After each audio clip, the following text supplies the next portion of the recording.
Hi అండి అందరికీ. ఈరోజు మా పెద్ద బాబుది బర్త్‌డే అండి. అప్పుడే వాడికి 6 ఇయర్స్ కంప్లీట్ అయిపోయాయా అనిపిస్తుంది. దేవుడి దర్శనం కోసమని ఇలా మాకు దగ్గరలో ఉన్న తకోలంలోని శివాలయంకైతే వెళ్ళాము. అక్కడ ఎంట్రన్స్‌లో ఉన్న బొజ్జ గణపయ్యని దర్శనం చేసుకొని లోపలికైతే వెళ్ళామండి. ఇక్కడ మేము వెళ్ళిన టెంపుల్‌లో చాలా గుళ్ళు అండ్ లింగాలైతే ఉన్నాయి. తమిళనాడులోని టెంపుల్స్ అన్నీ కూడా చాలా ప్రాచీనమైనవని, అలాగే ప్రతి టెంపుల్‌కి చాలా హిస్టారికల్ చరిత్ర అయితే ఉంటుందని అక్కడ ఉన్న వాళ్ళందరూ చెప్తున్నారండి.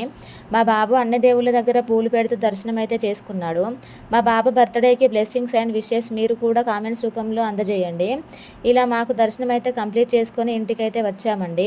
మా బాబు బర్త్‌డే కోసం కేక్ అయితే నేను బయట నుంచి అయితే తెప్పించలేదు. నేనే ఇంట్లో ఇలా చాక్లెట్ ఫ్లేవర్‌తో అయితే తయారు చేశానండి. ఇక్కడ వర్షాల వల్ల సెలబ్రేషన్స్ అయితే ఏం పెద్దగా చేయలేదు. మొత్తానికి కేక్ ఫినిషింగ్ అయితే ఇలా వచ్చిందండి. Thanks for watching. మా వీడియో నచ్చితే like, share, subscribe. Happy birthday to you. Happy birthday